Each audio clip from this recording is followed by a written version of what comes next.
ካራባኦ ካፑ ሄደ። እንዴት ናችሁልኝ የአርሴ ደጋፊዎች? ምን የተሰማችሁ እንዳለ መገመት እችላለሁ እኔም የተሰማኝ ስለሆነ። ነገር ግን ስለ ጨዋታው አንዳንድ ነገሮችን እንበል። ይሄን ቪዲዮ 5 የተረዳናቸው ነገሮች ምለውን ቪዲዮ አድርጋችሁ አስቡትና እንጀምረው። ችግሩ የጀመረው ይመስለኝ እኔ ፔፕ ትራፎርድ መጀመሪያ ሲያስገባ ነው። ያ ቀመረኛ የሆነ ሰውዬ ጨዋታው 2-3 ቀን በፊት ምናምን ነገር ትራፎርድ ይሄን ጨዋታ ይጀምራል ሲል ተመሳሳይ ቤኔፊት ኦፍ ዘ ዳውት በቃ ሁለተኛ በረኛውን እያስጀመረ ከሆነ የኔ በረኛ ሙሉ ቶርናመንቱን ስለተጫወተ ፍጻሜውን መጫወት አለበት፣ ተመሳሳይ አይነት እድል ሊሰጠው ይገባል ብሎ አርቴታ ሲያስብ እዛች ጋር ትንሽ ይሳታ ይመስለኛል። ግን ትናንትና የሚገርም ፐርፎርማንስ አሳይቶ ቢሆን ኑሮ ኬፓ በቃ አርቴታ ልክ ነው እንደዛ መግባት ነበረበት ምናምን። ይሄ አሁን ላይ አንድ ቡድን ሲሸነፍ የምንሰጠው አይነት ምክንያት ነው የሚሆንበት። ስቲል ግን ትክክለኛ የነበረ ዲሲሽን ነበር ወይ አይደለም? ትላንትና ለነበረው ውጤት ኬፓ ተጠያቂ የሚሆንበት እድል አለ ወይ? አዎ። ነገር ግን ሙሉ በሙሉ አይደለም። ትላንትና ሌላ ብዙ ችግሮች ነበሩብን። ከችግሮቻችን መካከል የመጀመሪያ ብዬ ማነሳችሁ ደግሞ እነዚህ ሁለት ጨዋቾች ናቸው። ትላንትና አሁን የአርቴታን ሀሳብ እንደመጀመሪያ አድርጋችሁ ብታዩ፣ ሁለተኛው ደግሞ ሃቨርትዝ እና ትሮሳርድ የነበራቸው ፐርፎርማንስ በጣም የወረደ ፐርፎርማንስ ላይ ነበራቸው። ስፔሻሊ ሃቨርትዝ ጨዋታው የመጀመሪያዎቹ ደቂቃዎች ላይ ጎል ማግባት የሚችልበት እድል ነበረ። ትራፎርድ ያወጣው የትሪፕል ሴቭ ላይ የመጀመሪያውን ኳስ ለመምታት የወሰደበትን ጊዜ አይታችሁታል። ከዛ በኋላ ደግሞ እያንዳንዱን ኤሪያል ዱል እየተሸነፈ ነበረ። ኳስ ቴስታ መግጨት ከሱ በሚያጥሩ ተጫዋቾች ማለት ነው።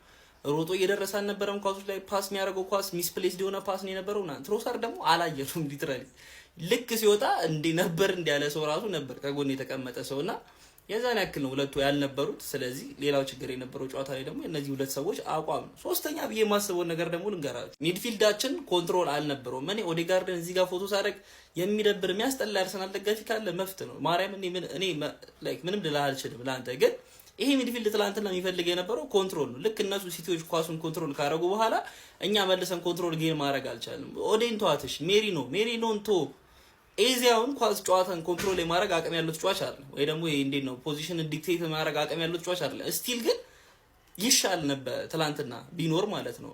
እነዚህ አይነት ተጫዋቾች ግን እንደዚህ አይነት ምንድነው ዶሜን ያለው ተጫዋቾች ቡድናችን ውስጥ አለመኖራቸው ትላንትና በትልቁ ጎድቶናል። በዚህ ተመልሼ ደግሞ ወደ ኤዜ ልምጣለን። በጉዳት ደረጃ የምናወራ ከሆነ ሲቲዎች ሩበን ዲያዝንም አጥተው ነበር፣ ግቫርዲዮል የለም፣ ጌሄ አልተጫወተም ምናምን ነገር። ስለዚህ የኛም ስለ ጉዳታችን ማውራት የለብንም። ነገር ግን ኤቨሬጅ ኤዜ ትላንትና በጣም ያስፈልገን ነበር። ካለበት አቋም ከልጁ ችሎታ ሲቲ ሊሰጠን ፈቃደኛ ከነበረው ስፔስ አንጻር ምናምን ነገር ኤዜ ትላንትናው ጨዋታ ላይ ቢኖር በጣም የተሻለ ይሆን ነበር ብዬ አስባለሁ። ምክንያቱም ሰው መቀየር ሲፈልግ እንኳን ከቤት የምናስነሳቸው ጨዋቾች አልነበሩም። ትላንትና ጋብሪኤል ሄሱስ ነው የገባው። እንግዲህ አይታችሁታል።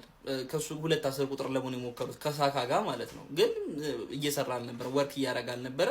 ፔዳሉንም አንስተን ነበረ። ላይክ የመጫወት ፍላጎት ያላቸውም አይመስሉም ነበር ልጆቹ። ከሁሉም በላይ ትላንትና ጨዋታውን መልክ ቀይሮታል ብዬ የማስበው ነገር የሂንካፔ ቢጫ ካርድ ነው። ሂንካፔ ቢጫ መመልከቱ በቃ ሀፉን ጨረሰ። ሀፉን እስኪጨርስ ድረስ ራሱ ማድረግ የሚፈልጋቸው ነገሮች እንዴት ማድረግ እንዳይችል ከልክሎት እንደነበር አይተናል። ቢጫ ካርዱ ማለት ነው።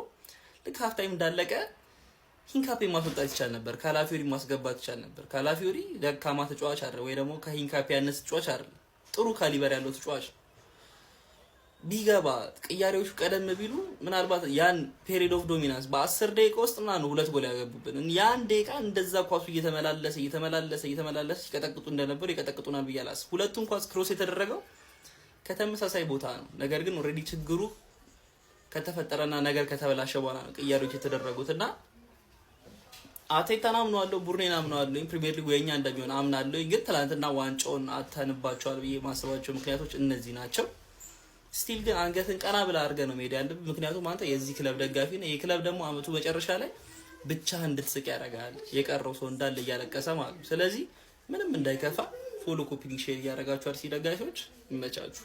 ፔፕ ጋርዲዮላን የገፈተረው ተጫዋች መነጋገሪያ ሆኗል። ትናንትና ሪያን ቼርኪ ቲያትረኝነቱንም ነው እያሳየው። በአንድ አጋጣሚ ጥፋት በሚሰራበት ጊዜ ምንም ሳይጎዳ በማስመሰል ላይ ያለ ደጋፊዎችን ዞር ብሎ ካየ በኋላ የተጎዳ ለማስመሰል ሲሞክር ተስተውሏል። በሌላኛው አጋጣሚ ደግሞ የአርሰናል 2 ተጫዋቾች ከፊት ለፊቱ ሆነው አስደናቂ የሚባል እስኪሉን ነበር ሲያሳየ ነበረው። ፔፕ ጋርዲዮላንም ሲገፈትር መስተዋሉ ብዙዎችን አስገርሟል።